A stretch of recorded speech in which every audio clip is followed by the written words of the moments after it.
J'ai galéré de ouf pour tourner cette vidéo. Je savais même pas si j'allais la tourner ou pas la tourner, mais finalement je la tourne quand même. Nous sommes actuellement le dimanche, il est 10h, 17h28, oulala, oulala. Et je vous tourne une petite vidéo sangle de bois qui paraîtra du coup demain. Demain lundi, parce que demain j'entame le montage de l'enquête de Ghost et il faut vraiment que j'accélère le plus possible pour ce montage. Et du coup, j'ai pas envie d'avoir dans les pattes une vidéo sangle de bois à tourner, etc. Donc je préférais la tourner maintenant. Le sujet de cette vidéo sangle de bois, je l'avais noté dans un petit post-it, je m'étais écrit un Messenger en fait. Je m'écris à moi-même sur Messenger, je pense que vous faites pareil. Et j'avais marqué nos divergences, parce qu'en fait, je me suis dit, c'est vrai qu'on a des divergences d'opinion avec Laura. Parce que la dernière fois, j'avais parlé, voilà, que ça se passait bien avec Laura, machin et tout ça. Et j'avais dit, voilà, c'est pas toujours tout rose, et ça arrive des fois qu'on ait des divergences d'opinion, ça arrive des fois qu'on soit pas d'accord sur certains sujets et tout, et c'est pas un problème. Parce que justement, c'est ça qui est beau, c'est d'apprendre à vivre et à aimer quelqu'un qui ne pense pas forcément comme vous.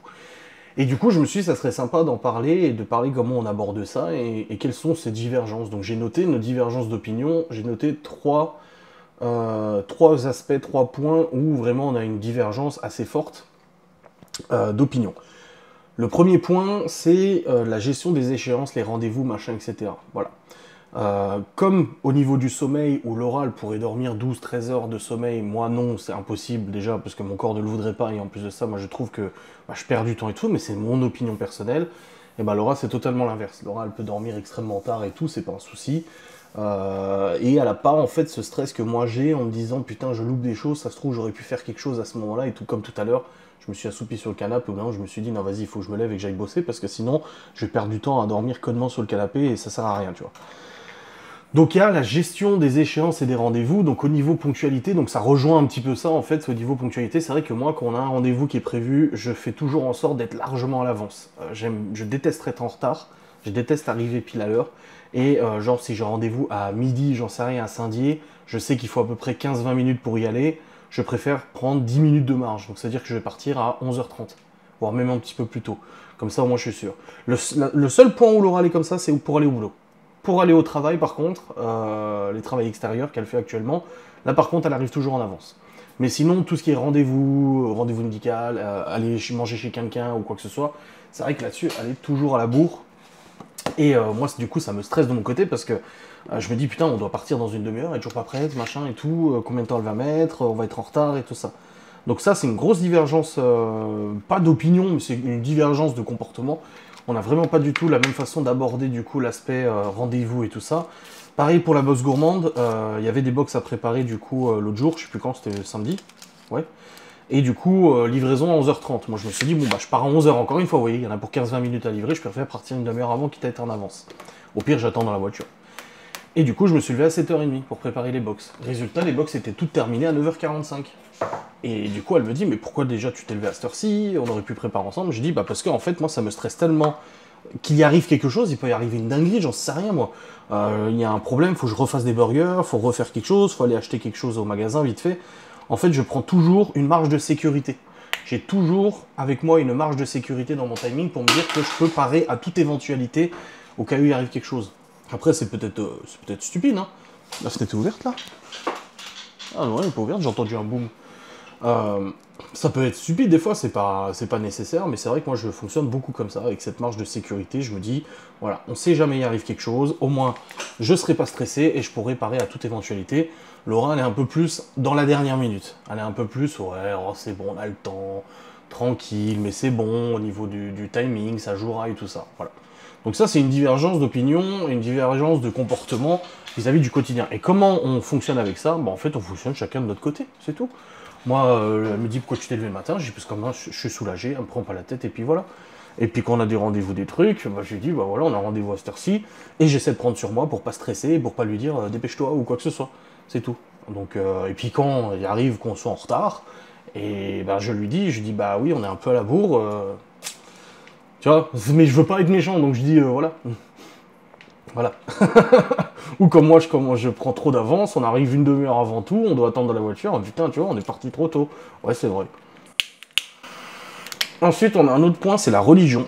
Alors, comme vous le savez, moi, je ne crois pas en Dieu, je suis athée. Je ne crois pas en Dieu, je pense qu'il y a des choses qu'on ne sait pas, mais je ne crois pas en un Dieu, Jésus, machin, même si je lis la Bible, hein, j'ai bien avancé et tout, j'en parle pas forcément, j'ai pas envie de vous gaver avec ça en vidéo, mais du coup, voilà, je ne crois pas en Dieu, je ne crois pas en la Bible, au Coran, ou à la Torah, ou tout ce que vous voulez. Je pense qu'il y a en effet des choses dont on ignore l'origine ou l'exactitude d'existence et tout. Laura, elle, quant à elle, est née dans la religion. Bon, elle a fait, je crois que ça a fait son catéchisme, je crois, ou je sais plus. Mais voilà, elle va pas à l'église tous les dimanches et tout, ça lui arrive de prier. Elle croit en Dieu, parce que je pense que, on en a déjà parlé, c'est pas une question d'habitude chez elle, c'est plus familial en fait. Son père est croyant, du coup, bah, elle est croyante aussi, et du coup, bah, là-dessus, la religion, c'est quelque chose... Elle a fait le carême, par exemple. C'est-à-dire que le vendredi, pas de viande. Moi, ça ne m'a pas empêché de manger de la viande, je me suis pas gêné pour manger de la viande. Les enfants sont très curieux de la religion, parce que déjà, ils l'apprennent à l'école. Du coup, bah, Laura leur explique des choses, etc. Et d'ailleurs, les enfants, certains ont demandé à être baptisés. Ils ont demandé s'ils pouvaient être baptisés, à quoi ça correspondait. Et puis Laura leur a expliqué qu'est-ce que c'était le baptême et tout ça. Et du coup, bah, ils ont dit, on aimerait bien être baptisés. Moi, je dis, écoutez, regardez avec votre mère. Je dis, moi, je m'en occupe pas. C'est pas mon truc. Et puis, moi, qu'est-ce que ça me change? S'ils ont envie d'être baptisés, ça me change quoi à ma vie? Rien du tout. Si ça leur fait plaisir, et ben, écoutez, tant mieux. Et puis voilà. Donc la religion, c'est une divergence d'opinion assez forte, parce que voilà, bah, moi, je ne crois pas en tout ça. Par contre, elle croit au paranormal. Toutes ces choses-là, elle y croit et tout, mais voilà, pour elle, il y a un Dieu, il y a Jésus, il y a la Vierge Marie et tout ça. Moi, pour moi, non. Cependant, ça n'empêche pas que quand on va dans une église et tout ça, moi je trouve que... Moi la théologie, tout ça, je trouve ça extrêmement passionnant. Je trouve ça fou que des hommes, avec de la foi, ils aient fait des choses, des monuments aussi grands, des choses aussi grandes, positives comme négatives. Moi ça me... Voilà, je me dis, ouais, c'est chaud quand même. Donc je suis intéressé par la religion, mais je ne suis pas croyant. Donc là où elle est croyante, moi je ne suis pas. Quand elle prie, je vais pas prier avec elle. Si elle veut aller à l'église allumer un cierge, bah, elle ira toute seule, moi j'irai pas. Moi c'est déjà arrivé que on s'arrête devant la cathédrale de Saint-Dié, elle me dit ah bah je vais aller allumer un cierge pour les personnes que j'ai perdues, machin et tout ça. Je dis ok vas-y, moi je reste dans la bagnole et puis elle y va, parce que si j'ai pas l'utilité, si j'ai pas l'obligation d'aller dans une église, j'irai pas dans une église, voilà.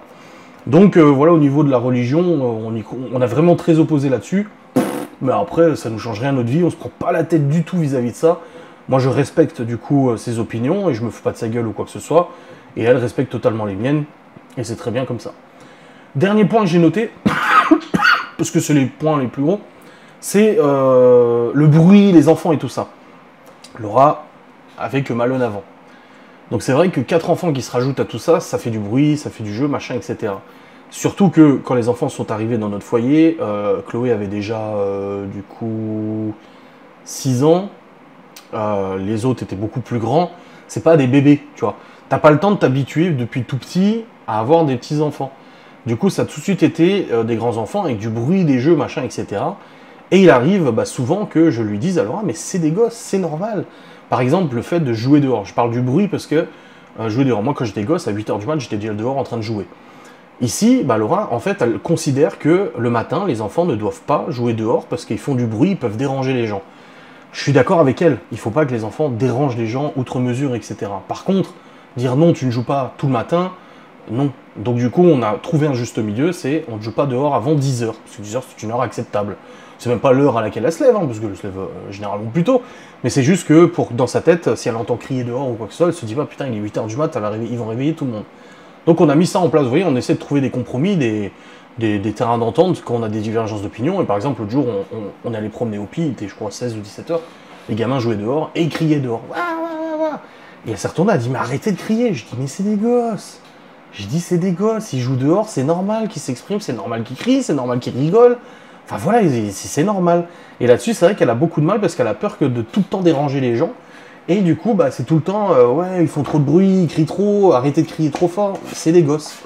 Je veux dire, tu vas au centre-ville de notre village, il y a des gosses qui jouent dehors, c'est pareil, ils font du bruit aussi. Donc il n'y a pas de... Voilà, il n'y a pas de problème vis-à-vis de ça. Donc là, c'est une divergence d'opinion aussi vis-à-vis du bruit, vis-à-vis des jeux. Des fois, pareil, dans la maison, ils commencent à jouer et tout. Laurent me dit, oh, ils courent partout. Et je dis, oui, laisse-les courir partout, c'est bon. Je dis, c'est pas grave. Donc c'est vraiment le bruit et la quantité d'enfants qui fait que ça fait un brouhaha. Un brouhaha, on dit pas un brouhaha, on dit un brouhaha. Et du coup, ça, c'est aussi une autre divergence d'opinion. Depuis le temps, on a trouvé le compromis, comme je vous dis, les enfants ne jouent pas avant 10h, et Laura prend sur elle, c'est-à-dire que quand ils jouent dehors et qu'ils crient, elle arrête de râler ou quoi que ce soit, et si elle commence à râler, moi je lui dis, c'est bon, détends-toi, je dis, ils jouent dehors, c'est pas grave, oui, mais on les entend crier, les voisins aussi, mais c'est pas grave, si les voisins ça les dérange, ils viendront nous le dire de toute façon, je veux dire, c'est pas un problème. Donc voilà, les 3 divergences d'opinion que j'ai pu noter rapidos comme ça, il y en a d'autres probablement, mais c'est pour dire qu'on a beau avoir des divergences d'opinion assez marquées sur certaines choses, ça ne nous empêche pas de nous aimer. de nous comprendre et de nous respecter. Donc c'est quand même fou que des gens sur internet ne soient pas capables de respecter les opinions des autres. Quand tu vois que des divergences d'opinion comme ça, on peut vivre ensemble et s'aimer et être mariés quand même. Hein. Enfin bref, j'espère que cette vidéo vous aura fait plaisir. On se retrouve très vite pour une nouvelle vidéo. N'hésitez pas à me dire en commentaire si vous aussi avec votre conjoint ou votre conjointe vous avez des divergences d'opinion et comment vous les gérez. Je suis très curieux de le savoir. Des bisous. Salut.